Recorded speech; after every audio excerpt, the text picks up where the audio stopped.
सनातन की ये मान्यता है। और गंगा जल ही पूरी दुनिया में ऐसा है, 1000 साल रखे रहिए, कभी कीड़े नहीं पड़ते, कभी खराब नहीं होता। वो जो हड्डियों को पचाने की ताकत रखता है जल, वो कभी खराब नहीं होता। इसलिए गंगा का प्रदूषण अस्थियां डालने से नहीं, बड़ी बड़ी फैक्ट्रियों का जो नाला डाल रहे हैं, बड़े बड़े शहरों का जो नाला नदियों में डाला है, ये बताओ नदियां अस्थियों के विसर्जन से प्रदूषित हैं या बड़े बड़े नालों से प्रदूषित हैं? नालों से ज़्यादा प्रदूषित है। और पर जो फैक्ट्रियों को बनाने के लिए जो वन जलाए जाते हैं, उन पर भी अगर हम वही औषधियाँ और वही डाल दें जो हम बॉडी जलाने के लिए लगाते हैं, तो उनका भी प्रदूषण, वो भी प्रदूषण रोक सकते हैं और वन जलाए जा सकते हैं। और नहीं, वन क्यों जलाना है? जो पेपर करने के लिए, इंडस्ट्री बनाने के लिए आजकल हर साल कितने वृक्ष कटते हैं। भाई गन्ना का जो छिलका होता है, हाँ। रस से तो बन जाती है चीनी, हाँ। गुड़, पर जो उसका छिलका होता है उससे कागज बन जाता है ना बेटा। तो उससे जब वेस्टेज से कागज बन रहा है तो अपने को वन क्यों जलाना है? बिल्कुल। पहला। अच्छा आप बताओ कि नदियां प्रदूषित किससे हैं? आप बताओ। इंडस्ट्री के नालों से। लेकिन आपने हमसे क्या प्रश्न किया कि अस्थियों से दूषित है, ऐसा क्यों पूछा आपने? हर तरह से है, एक माध्यम वही भी, वो लेकिन भी है, अस्थियों को क्यों?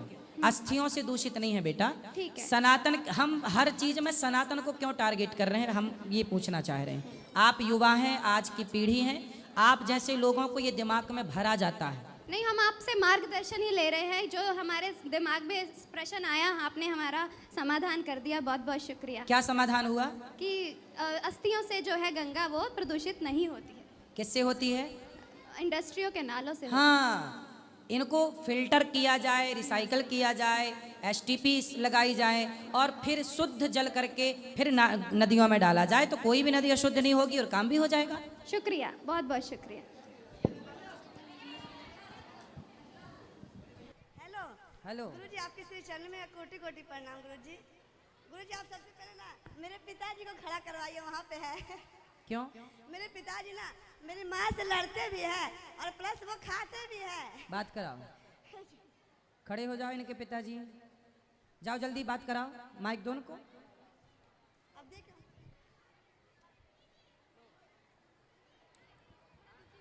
गुरुजी, राधे राधे। राधे राधे गुरुजी। कैसे हैं आप? हम तो बहुत बढ़िया है, कोई भी बात कहते हैं गुरुजी तो सुनती नहीं है। हम आपकी पत्नी आपकी बात नहीं सुनती? नहीं। कहाँ है आपकी पत्नी? यहीं पर है। तो क्यों नहीं सुनती वो? नहीं गुरुजी, मेरी माँ सब बात सुनती है। मतलब कुछ सामान इसको रखने के लिए दे, पापा बोलेंगे कि तुम रख लो, माँ बोलेगी तुम तो आप रखे, पटक देते हैं। आप मांस खाते हो?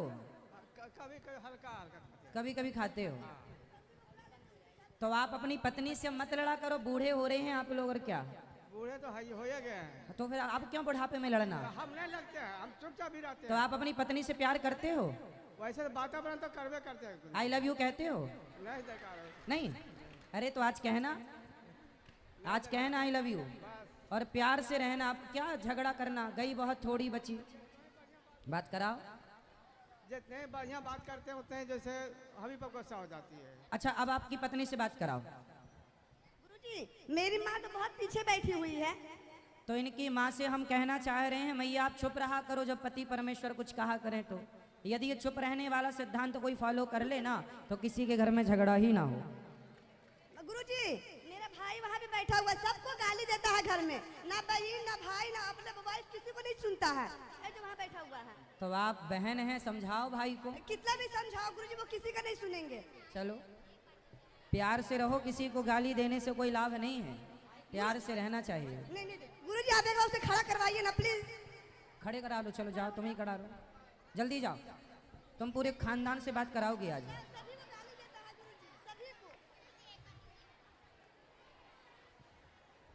हेलो, राधे राधे गुरुजी। राधे राधे। सबको गाली देते हो? नहीं गुरुजी, पहले देते थे, मैंने अब छोड़ दिए हैं।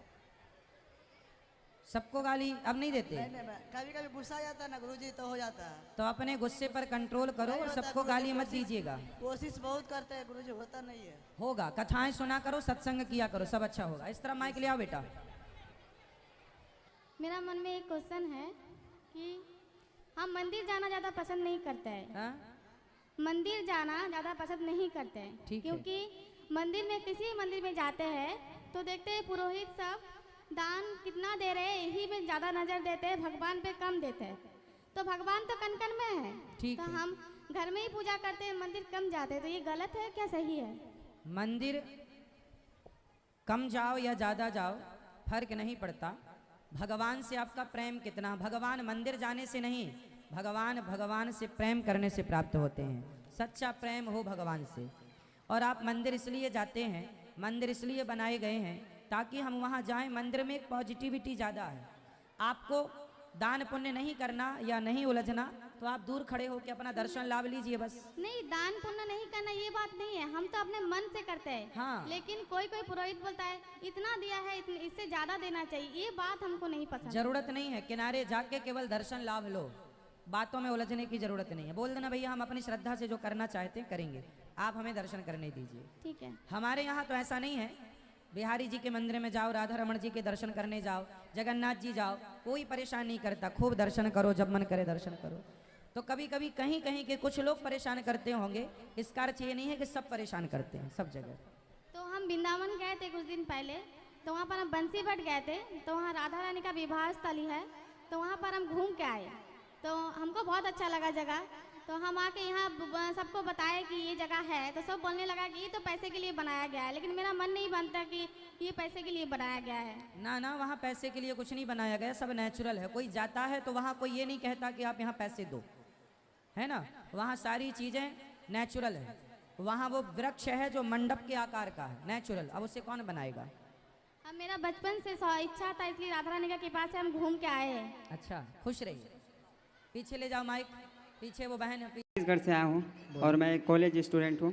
आपकी कथाओं के माध्यम से मुझे बहुत सारे प्रश्नों के जवाब मिल जाते हैं, परंतु मेरे कुछ प्रश्न हैं। बोलो। एक रामचरितमानस का एक चौपाई है जिस पे मेरे को कुछ डाउट है। चौपाई है, पूजी विप्र सकल गुणहीना, शूद्र न पूजहूँ वेद प्रवीणा। तो इसका मूल अर्थ क्या है महाराज जी?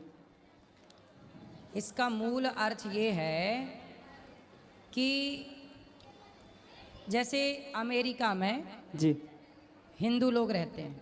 जी। अब अमेरिका में तो कोई गुरुकुल है नहीं, ऑस्ट्रेलिया में तो कोई गुरुकुल है नहीं। अब वहाँ पे कोई बेटी का विवाह करना चाहे हिंदू, जी जी, तो अब वो हिंदू किसको बुलाएगा? पंडित जी को बुलाएगा। जी। अब चूंकि वो पंडित जी माना कि कोई व्यक्ति शराब पी रहा है, गलत काम कर रहा है, गलत काम मतलब शराब पी रहा है, जी जी, और शराब पीना गलत है, पर अब कोई नहीं है। अब जैसे विदेशों में 99% लोग शराब पीते हैं जी विदेशों में। जी मैम। अब वहाँ पे अपनी बेटी का विवाह किसी हिंदू को कराना है, तो वहाँ पे पंडित कौन मिलेगा? तो वहाँ तो अब जैसा पंडित है उसी से ना कराना पड़ेगा, क्योंकि वहाँ है ही नहीं।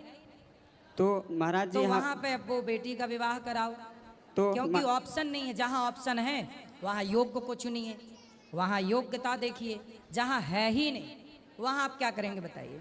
मैम सर हमारे यहाँ जो वर्ण व्यवस्था था, पहले तो जाति थी नहीं, पहले डॉक्यूमेंटेशन कुछ नहीं था। सही। पहले जो काम करता था उसी वर्ण में आता था। सही है। पहले हम वर्ण भी चेंज कर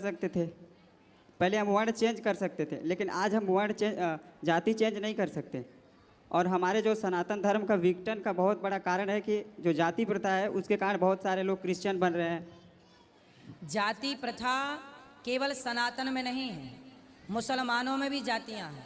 महाराज जी पठान है, खान है, सिया है, सुन्नी है, ये क्या है? महाराज जी जाति है। लेकिन केवल हिंदुओं की जाति को टारगेट बनाया गया, मुसलमानों की जातियां हैं। अभी आपने देखा होगा जी, एक देश में दूसरे देश ने हमला कर दिया, इजराइल। कहाँ हमला हुआ था? युद्ध हुआ? इजराइल और हमास का हुआ। नहीं, गाजा, ईरान। अभी ईरान पर इजराइल ने हमला किया, समझ में आई? जी।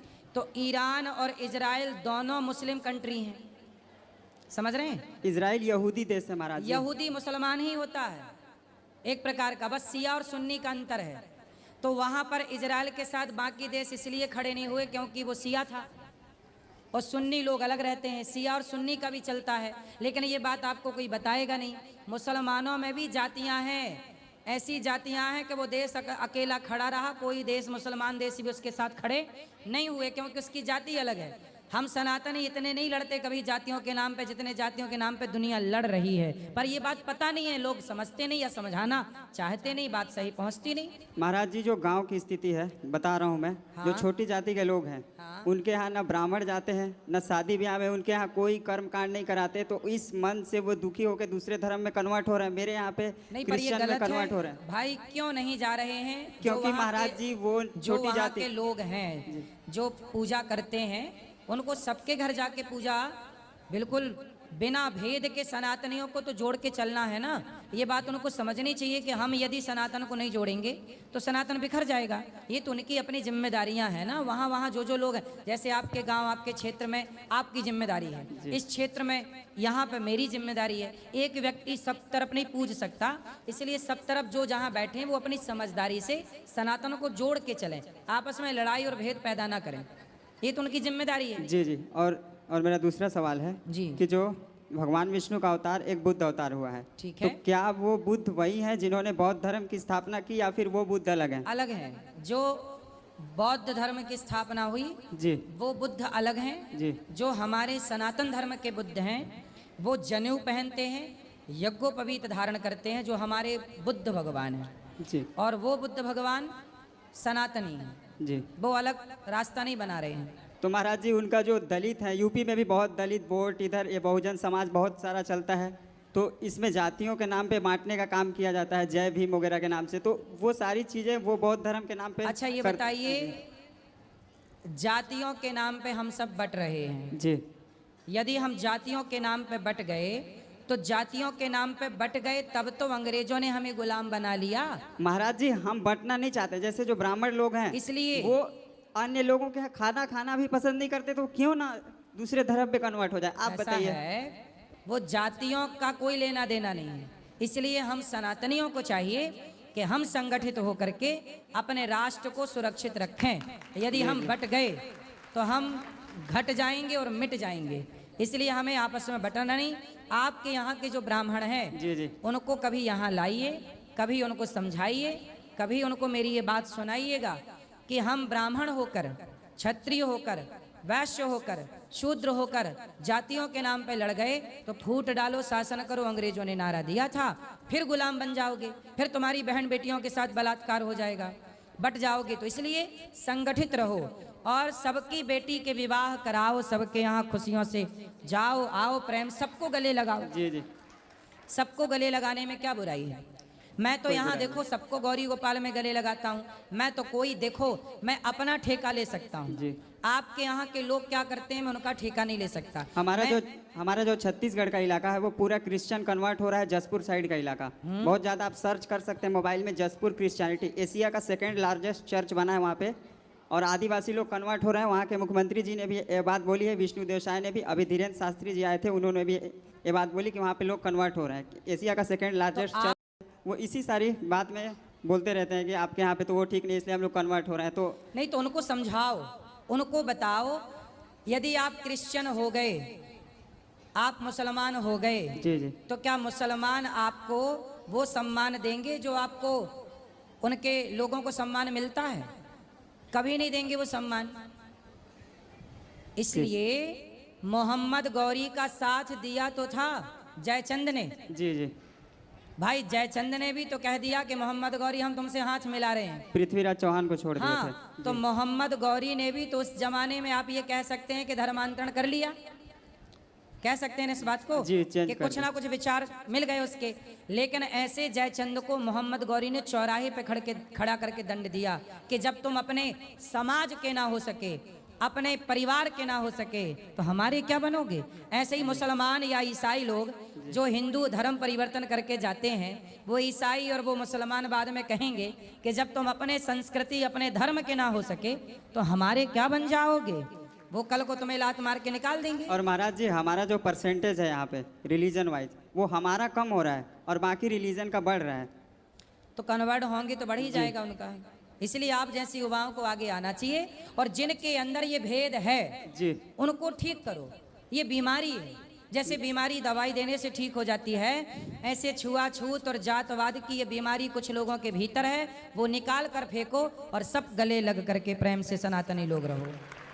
हम 4 भाई हैं, ब्राह्मण क्षत्रिय वैश्य शूद्र हम सब लोग एक हैं, कभी दो नहीं थे, कभी अलग अलग नहीं थे। जी इसलिए संगठित रहोगे तो सुरक्षित रहोगे, वरना ये भारत का भविष्य खतरे में है।